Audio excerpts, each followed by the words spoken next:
சித்ரா.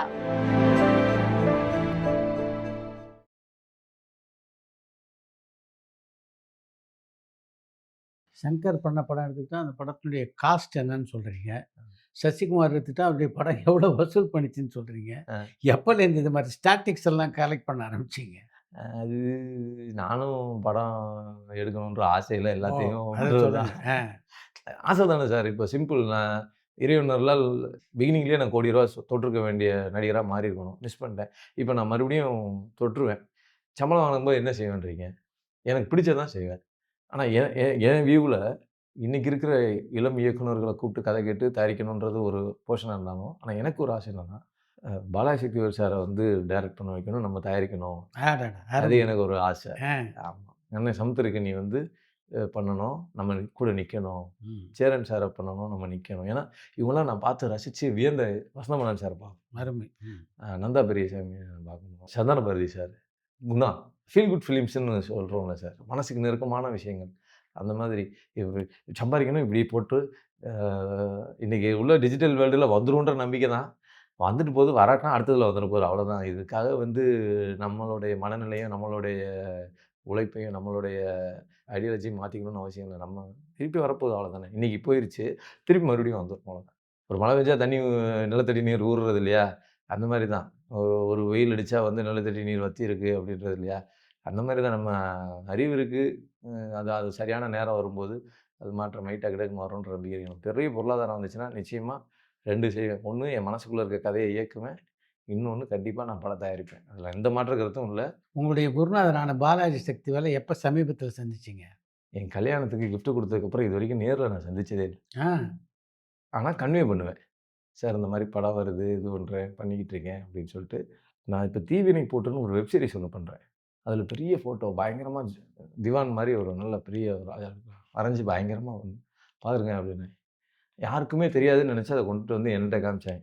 "என்னங்க Balaji sir photo சூப்பரா இருக்கு. சார் தான் நடிக்கிறாங்களா?" அப்படின்னு.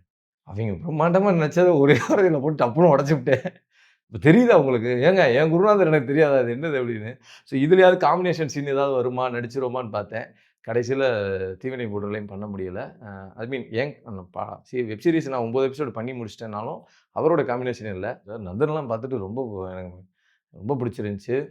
குட் நைட்லாம் பார்த்துட்டு எனக்கு ரொம்ப பிடிச்சிருந்துச்சு. சார் அவரு பன்முக கலைஞர் சார் அவரு. அவருக்குள்ள எல்லா டைமென்ஷனும் இருக்கு சார் அவருக்கு. வழக்கெண் 18லாம் பார்த்தீங்கன்னா, ஒரு ஒரு லேயர்ல 2 கதை சொல்லியிருப்பாரு. ம். ஒரு ஷாட் தான் இருக்கும். அதுக்குள்ள பார்த்தீங்கன்னா, எ இங்க சித்ரா சார் இருக்காருன்னா, பின்னாடி இருக்கிற அந்த லைட்டுக்கு ஒரு கதை இருக்கும். அந்த கேமராவுக்கு ஒரு கதை இருக்கும். அப்படின்ற மாரி ஓப்பன் பண்ணிருப்பாரு. சரியான ஒரு எடிட்டிங் மிஷினா இருக்கும். பெரிய கலைஞர் சார். தூங்கானாரம் படத்தை தொடர்ந்து உங்களுக்கு வந்த பட வாய்ப்புகள்ல உங்களுக்கு ரொம்ப பிடித்தமான, உங்க மனதுக்கு நெருக்கமான பட வாய்ப்புன்னு எத சொல்லலாம்? நெறைய கதைகள் கேட்டா கூட சார், அடுத்து வந்து என்னால சரியா வந்து அத தவற விடுறோம்ல. தவற விட்டதுனால என்னால அடுத்து தொடர்ந்து பயணிக்கவே முடியல. ஒரு இதாயிருது. காலத்தின் சூழ்நிலையில சில விஷயம் கமிட்மெண்ட் பண்ண வேண்டிய சூழல் வந்துரும். "அத பண்ணுங்க, இத பண்ணுங்க" அப்படின்னு. ஒரு கார் வாங்கிட்டோம். அதுக்காக ஒரு சரி ஒரு இடம் வாங்கிட்டோம். அதுக்காக ஒரு வீடு வாங்கிட்டோம். அதுக்காக ஒண்ணு 2, 3ன்னு போவோம். ஆனாலும் சரி, மனசுக்கு பிடிச்ச மாரியான விஷயம்னா மறுபடியும் வந்து நான் ஷோவா பண்ண பிக் பாஸ். ஸோ அது வந்து என்னுடைய ஒரிஜினல் தன்மைய வெளிப்படுத்துச்சு. அப்புறம் நாடோடிகள் 2 வந்து சமுத்திரக்கனி அண்ணன் வந்து கூப்பிட்டு குடுத்திருந்தாரு. சேரன் சார் டைரக்ஷன்ல ஜேர்னி வெப் சீரிஸ். ம். ஒரு அண்ணன் தம்பியோட பாண்டிங்கு. ஸோ எங்க அண்ணனுக்கு நான் தான் செய்யணும். எங்க அம்மாவுக்கு நான் தான் பார்க்கணும். என்னைய விரும்புற காதலிய நான் தான் கல்யாணம் பண்ணணும். ஸோ நான் தான் பொறுப்பான ஆளா இருக்கணுன்ற மாரியான ஒரு இத குடுத்து, ஸோ அந்த ரோல் எனக்கு ரொம்ப பிடிச்சிருந்துச்சு. சமுத்திரக்கனி அண்ணனே ஒரு 1/2 மணி நேரம் பேசினாரு. "டேய் ஓ! ரொம்ப நல்லா நடிச்சிருந்தடா" அப்படின்னு. அண்ணன் வந்து ஐயப்பன் கோயிலுக்கு போயிட்டு இருந்தாங்க கார்ல. ஃபோன் அடிச்சாரு. "டேய் இப்ப பார்த்து முடிச்சேன். சூப்பரா இருந்துச்சுடா" அப்படின்னு. ம். அண்ணன் நீங்க என்ன சொன்னீங்களோ அத கேட்டு செஞ்ச மாரி சேரன் சார் சொன்னாங்க. அத கேட்டு செஞ்சேன். வசந்தபாலன் சாருடைய அநீதி. இப்போ நான் பண்ண அங்கம்மாள் எனக்கு ரொம்ப மனசுக்கு நெருக்கமா இருந்துச்சு. காரணம் என்னன்னா, அது ஒரு ஒரு வீட்ல வந்து 2 அண்ணன் தம்பி இருப்பாய்ங்க. ஒரு பார்ஷியாலிட்டில வந்து ஒரு தாய், தகப்பன் பார்ப்பாங்க. சுத்தமா பேசாம அமைதியா இருக்கிற ஒரு பரணி. ஏன்னா படபடன்னு பேசி சரி. பட்டாசா வெடிக்கிற பரணிக்கு மத்தியில ரொம்ப அமைதியா, சைலன்ட்டா ஒரு ஒரு ஒரு படத்துக்கும் இன்னொரு படத்துக்கும் தாமதம் ஆகுதுன்னா, அதுக்குள்ளேயே கொஞ்ச நாள் ரொம்ப நாள் நான் மூழ்கி கொஞ்சம் பொறுமையா அது முடிஞ்சதுக்கப்புறம் இன்னொன்னு பண்றேன்றதுனால ஒரு கேப் தெரியிற மாரி இருக்கு. ஆனா எனக்கு அது கேப்பா ஃபீல் ஆகல. ஆனா சினிமா வட்டாரத்துக்கு அது ஒரு பெரிய கேப்பா ஃபீல் ஆகுது. அவங்க தினசரி நான் நடிக்கணும், தினசரி நாளிதழா இருக்கணும்னு நெனைக்கிறாங்க போல. ஆனா நான் அப்படி கிடையாது. நான் வந்து பொங்கல் மலர், தீபாவளி மலரா இருக்கேன். இப்படிதான் எனக்கு பிடிச்சிருக்கு. இந்த அங்கமாலாம் எடுத்தீங்கன்னா 2 1/2 இயர்ஸ் ஆச்சு ஷூட் போய் முடிச்சு. இப்ப அடுத்து திரௌபதி 2 நான் சேரன் சார் ப்ராஜெக்ட்டுக்காக வேற ஒரு ப்ராஜெக்ட்டுக்காக தாடி மீசைலாம் வளர்த்து வச்சுக்கிட்டு ஒரு 6, 7 மாசம் வெயிட் பண்ணிட்டே இருந்தேன். ஸோ அதுக்கு இடையில இது வந்துச்சு. ஸோ இத பண்ணி இதுக்காக அத கட் பண்ணிட்டு வேற படம் போடுறதா இருந்தா போலாம். திரௌபதி 2க்கு. மூஞ்சி சொன்னாங்க, "நீங்க பிரதர் நீங்க போங்க பிரதர்" அப்படின்னாரு. "இல்ல, இல்ல பிரதர். இது கொஞ்சம் நல்லா இருக்கு. இதுல நான் மூழ்கிட்டேன். இந்த விஷயத்த நான் முடிச்சுட்டே போறேன்" அப்படின்னு வெயிட் பண்ணி முடிப்பேன். ஸோ அப்போ உங்களுக்கு 6 மாசம் அப்படிங்கும்போது அது ஒரு பெரிய காலதாமதமாகற மாரி தெரியும். அதுதான் இந்த கேப்புக்கான காரணம். ஆனா நான் ஒவ்வொன்னும் ரசிச்சு, ரசிச்சு பண்ணிட்டு இருக்கேன். அது நிச்சயமா பார்க்குறவங்களுக்கு, உன்னிப்பா கவனிக்கிறவங்களுக்கு புரியும், பிடிக்கும். அங்கம்மாள் திரைப்படத்த பொறுத்தவரைக்கும் ஒரு அருமையான நாதஸ்வர கலைஞர் வேடம் உங்களுக்கு. எத்தன நாள் பயிற்சி பெற்றீங்க அதுக்கு? 5 நாள் அ திருநெல்வேலியிலேருந்து வித்வான் அவங்க வந்து நாதஸ்வரம் சொல்லிக் குடுத்தாங்க. அது இப்படித்தான் பிடிக்கணும். இந்த இதில தான் வரும். நாளு நம்ம பாட்டுக்கு வந்தோனே சும்மா ஊதுனா அது சவுண்ட் வரும்னு நெனச்சேன். வரவே இல்ல.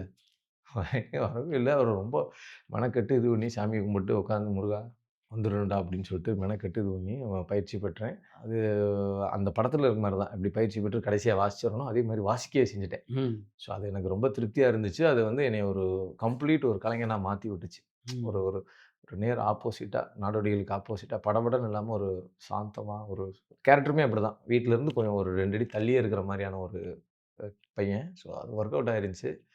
அதுக்கு கிளாப் பண்ணி விசில் அடிக்கிறது ரொம்ப சந்தோஷமா இருக்கும். அது ஒரு 4, 5 நாள் பயிற்சி பெற்றேன். அது திருநெல்வேலியை சேர்ந்த கலைஞர் தான் எனக்கு சொல்லிக் குடுத்துருந்தாங்க. அவர் கலைமாமணி அவரு.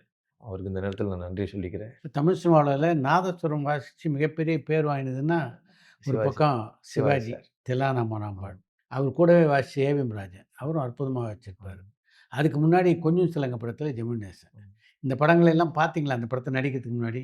சத்தியமா சொல்றேன். நான் இது எதையுமே பார்க்கல. ம். ஆனா, தில்லானாமோகனாம்பாள் நான் படமா பார்த்துருக்கேன். ம். நான் இது பண்ணும்போது ஏன்னா என்னுடைய விஷயம் ஆனா சேரன் சார் சொல்லியிருந்தாங்க. அ ஷோ பார்த்துட்டு, "சிவாஜி சார் செம்மையா பண்ணியிருப்பாரு." ஒரு சிரிச்சுக்கிட்டே சொன்னாரு, "சிவாஜி கணேசன் மாரி பண்ணியிருக்கடா" அப்படின்னாரு. "அப்பா என்ன சொல்றீங்க?" அப்படின்னு. "அருமையா பண்ணியிருந்தடா. உண்மையிலேயே நல்லா இருந்துச்சுடா." அப்படி அந்த அந்த எக்ஸ்பிரஷன் நீ கத்துக்கிட்ட விஷயம். அதில ஒரு ஷாட் இருந்திருக்கும். இப்படி மடச்சு நான் கலைஞருக்கு அவங்க நாதஸ்வரம் வாசிப்பாங்க. நான் கத்துப்பேன். அப்படின்னு. ஸோ அதெல்லாம் வந்து ஷார்ட்டாவே கன்வே பண்ணியிருந்தாரு படத்தில. அது நான் மெனக்கெட்டேன். அதுக்கான விஷயத்த நான் ஸ்க்ரீன்ல பார்க்கும்போது சந்தோஷமா இருக்கு. நான் அப்படி மாபெரும் ஜாம்பவான்களோட யாரோடையும் கம்பேர் பண்ணக்கூடாது. இந்த மாபெரும் ஜாம்பவான்கள் வரிசையில ஒரு விஷயமா ஒரு அந்தந்த படத்த போட்டு பார்க்கும்போது, ஓகே சூப்பர், சூப்பர்ன்னு சொல்லும்போது, இதையும் இப்படி சில்லறையா போட்டு பார்த்தாங்க அப்படின்னா, நிச்சயமா குறை சொல்ல முடியாத அளவுக்கு திருப்தியா இருக்கும்ன்றது என்னுடைய அபிப்பிராயம். அது மக்களுடைய கருத்து கூட. பரணிய பொறுத்தவரைக்கும் ஒரு நல்ல நடிகர் அப்படின்ற கருத்து வெளியில இருந்தாலும், உங்களுக்கு இப்ப உங்களுடைய பட எண்ணிக்கை பார்த்தா ரொம்ப குறைவா தான் இருக்கு. ஆமா. அதுக்கு காரணம், உங்கள தேடி நிஜமா பட வாய்ப்பு வரலையா? இல்ல நீங்க வந்து தேர்ந்தெடுத்து நடிக்கிறீங்களா? உண்மைய சொல்லணும்னா சார், நான் நெறைய படம் வேணாம் வேணான்னு சொல்லிர்றேன். மனசுக்கு பிடிச்சிருக்குந்தா தான் போணுன்ற மாரி எனக்கு தோணுது. ஓ! ஆனா வந்து அது வந்து ஒரு உதவி இயக்குனர் ஒருத்தர் சொல்லியிருந்தாரு. அ அந்த கருத்த நான் ஏத்துக்கிட்டேன். என்னன்னா, ம். சேரன் சார் சொல்லியிருந்தாங்க. ஸோ அத நான் சில விஷயம் ஏவிஎம்மோட 175வது படம் முதலிடம் நான் தான் நடிக்க வேண்டியது. ஆனா கதை நல்லா இல்ல வேண்டான்ட்டேன். ஆ. வேண்டான்ட்டு அதோட போயிர்றேன். அது வந்து என்ன ஆகுதுன்னா, அது தவறா அவர் நடிக்க மாட்றாரு அப்படின்ற மாரி ஒரு 10 பேத்துட்ட போய் பரவிருது. அடுத்து பார்த்தீங்க அப்படின்னா, சரி நீங்க வந்து நந்தா லவ்ஸ் நந்திதான்னு சொல்ட்டு, கன்னடத்தில ஒரு சூப்பர் டூப்பர் ஹிட் படம். அந்த படத்த வந்து இங்க வந்து கே.ஆர். சார் வந்து ராடன் மீடியா நம்ம ராதிகா மேம் புரொடக்ஷன்ல கே.ஆர். சார் வந்து நிர்வாகத்தில அது வெளியாகுறதுக்கு எனக்கு கதை கேளுங்கன்னு சொல்லி கூப்பிட்டு விடுறாரு. கதை கேட்ட உடனே அப்படியே பார்க்குறாரு. நீங்க தான் கே.ஆர். சார் நான் உட்காந்துருக்கேன். இந்த ரூம்ல கதை கேட்டு இப்படி வந்து உட்காந்துருக்கேன். சொல்லுங்க அப்படியே நான் காசு எடுத்து வைக்கிறாரு. நான் காசையும் பார்க்குறேன், சாரையும் பார்க்குறேன். இது கம்மியா இருக்குன்னு நினைக்கிறீங்களா? இல்ல சார். சொல்லுங்க வேற என்ன தயக்கம்? சார் நான் சொல்லிறவா சார்? சொல்லிருங்க. சார் புதுப்பேட்டை, பட்டியல், இ இது 3யும் மிக்ஸ் பண்ண மாரி இருக்கு சார் இந்த கதை. ம். அதனால வந்து நம்ம ஊருக்கு பெருசா ஒர்க் அவுட் ஆகாதுன்னு நினைக்கிறேன் சார். அதனால வேணாம் சார்ன்ன உடனே சடனா எந்திரிச்சிட்டாரு. ம். நானும் எந்திரிச்சிட்டேன் சார். இல்ல சார், நீ எப்படியா சினிமால வளருவ? கேஆர் சார் சொல்றாங்க. ஏன்? சார் இல்ல சார் நீங்க கேட்டீங்கன்னு சொன்னேன் நானு. ம். நீ சினிமால லாங் லாஸ்டிங் இருப்ப. ம். நல்லா இருப்ப. அப்படின்னு ம். கைய குடுத்து ம். அனுப்பிச்சு விட்டாங்க. ம். அதுக்கப்புறம் பார்த்தீங்கன்னா, அந்த டைரக்டர் வந்து ஒரு நாள் பரணியில நான் டப்பிங் பேசிட்டு வெளில வரேன். ஓடி வராரு. அவர் பேர் ராம்னு சொல்லிட்டு. ஓடி வந்துட்டு, "சார் ஒரு ஜீனியஸ் சார்" அப்படின்னாரு. "என்ன சார்?" அந்த படம் எடுத்தீங்களா? எப்படி போச்சுன்னு நான் ஆவலா கேட்கிறேன். "இல்ல ஒரு ஜீனியஸ் சார்." "என்ன சார்?" "இல்ல அந்த படம் போகல. கன்னடத்துல 100 டேஸ் ஹிட் அடிச்ச படம். இங்க போகுன்ற நம்பிக்கையில அவங்க வாங்கி வாங்கி வச்சிருந்தாங்க. எடுத்தாங்க. ஆனா போகல." அப்படின்ட்டு அப்ப நம்ம கெஸ் பண்ணது கரெக்ட்டு தான் அப்படின்ட்டு போயிட்டேன். சீனு ராமசாமி அண்ணன் ஒரு தடவ பேசும்போது ஃபோன்ல பேசும்போது, "தம்பி தென்மேற்கு பருவக்காற்று வந்து ம். அவார்டா எனக்கு வந்துச்சுன்னா கூட, பொருளாதார ரீதியா வந்து பெருசா வந்து அப்போதைக்கு அது போகல." அப்படின்ற மாரி சொன்னாரு.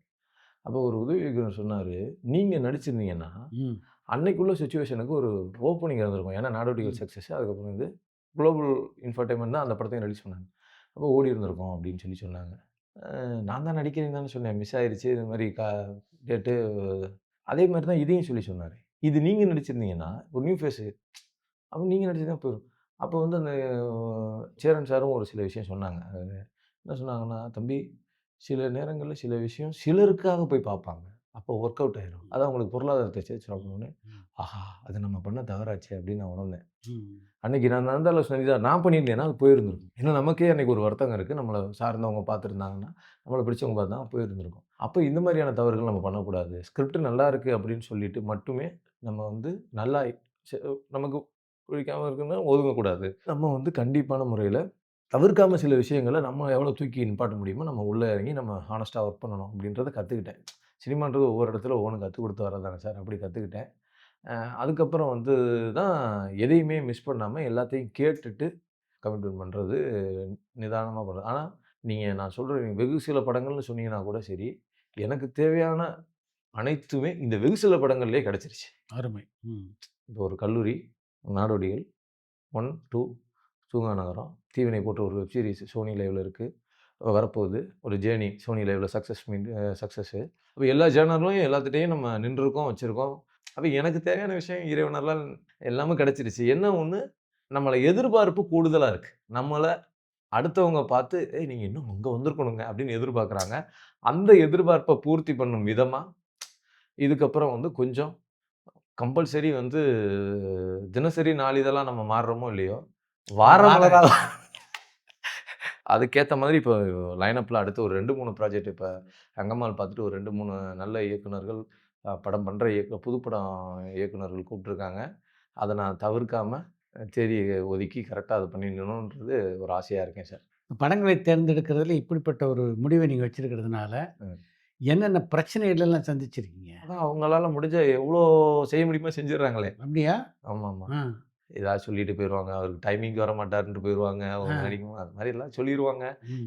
சொல்லி கேலியா, சிரிக்க, பேச வைப்பாங்க. நான் அதெல்லாம் கண்டுக்கிற மாட்டேன் சார். நான் இந்த நேரத்தில வரேன்னு சொன்னா, நீங்க வரீங்களோ இல்லையோ நான் வந்துருவேன். நம்ம அவங்கள நிராகரிக்கிறோம் அப்படின்னும்போது, அவங்க அவங்கள நிராகரிக்கல. அவங்க அந்த அந்த பர்ட்டிகுலர் விஷயங்கள எனக்கு வேண்டான்னு நிராகரிக்கும்போது, அவங்க என்ன செய்வாங்கன்னா, அவங்க சர்க்கிள்ல பழக்கவழக்கத்தில எல்லாமே வந்து, "ஐயோ!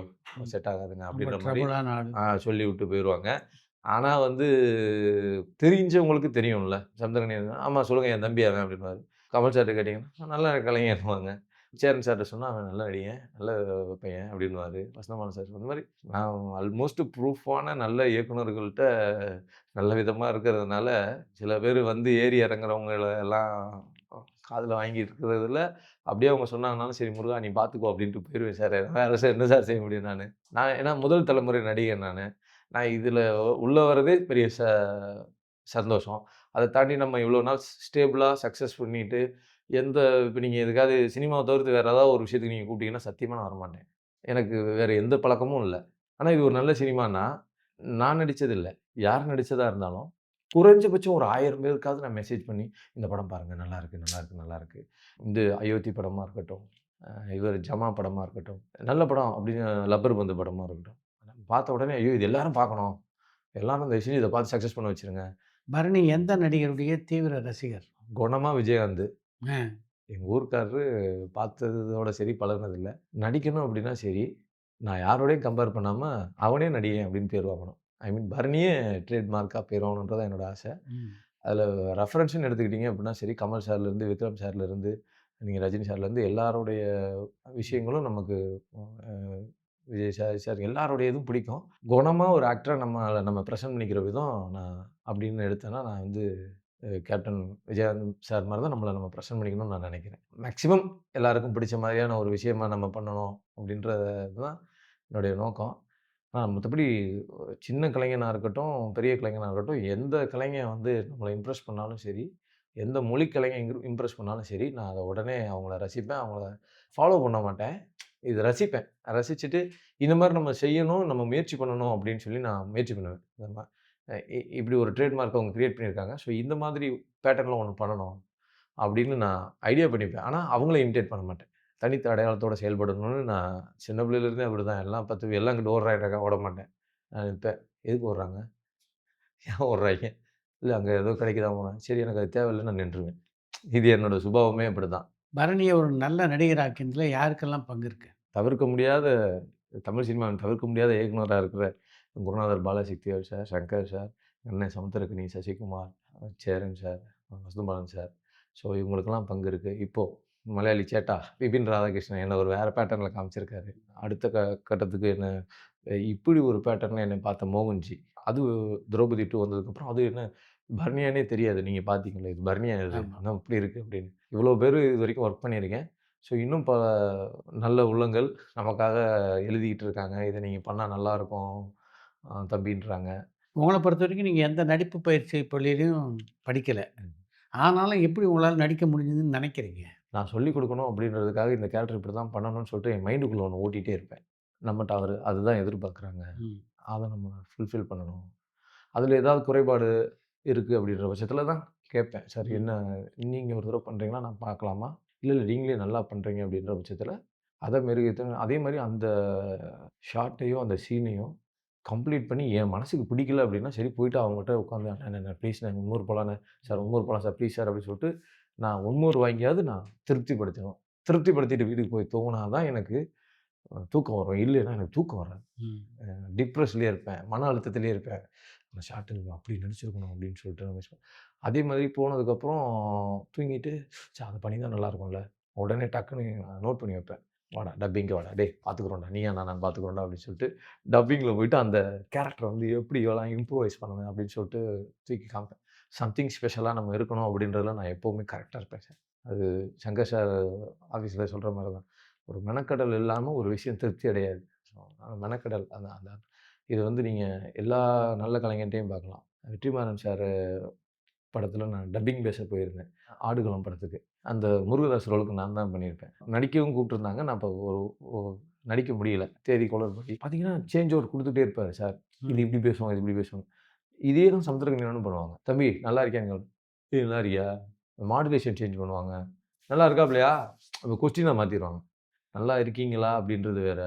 "நல்லா இருப்பா" இது அது அது மாரி வேரியேஷன் குடுத்துட்டே இருப்பாங்க. ஸோ இந்த மாதிரி எனக்கு நல்ல அ அனுபவமும், பயிற்சியும் குடுத்த மாபெரும் இயக்குனர்கள் தான் என்னையும் இந்த மாரி சிந்திக்க வச்சதுக்கு காரணம். அவங்கலாம் பார்த்தீங்கன்னா, வொர்க்கிங் ஸ்டைலே வேற மாரி இருக்கும். அந்த ஃப்ரேம்க்கு நேர்த்தியா இருக்கணும். ம். அதுக்கான உயிர் குடுத்து அந்த டப்பிங்க வந்து கம்ப்ளீட் பண்ணணும். அத நான் அப்படியே ஸ்டில்லும் ஃபாலோ பண்றேன்.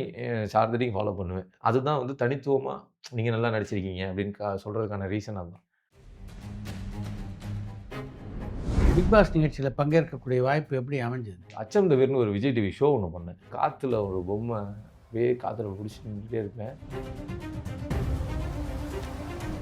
நீ எல்லாத்தையும் அடிச்சு தூள் கலப்புவாருன்னு நெனச்சு அவைங்க உள்ள போட்டாய்ங்க. பட் என்னால உள்ள இருக்க முடியல. பரணி இருந்தா உள்ள எல்லாரும் இது பண்ணிட்டு இருக்கும்போது கமல் சார் பேசுவாரு. அப்படி என்னதான் உங்களுக்கும் பரணிக்கும் பிரச்சனை சொல்லுங்க. உலகமே பிரச்சனைனே. இருக்கிற 14 பேர்த்தோடையுமே பிரச்சனை.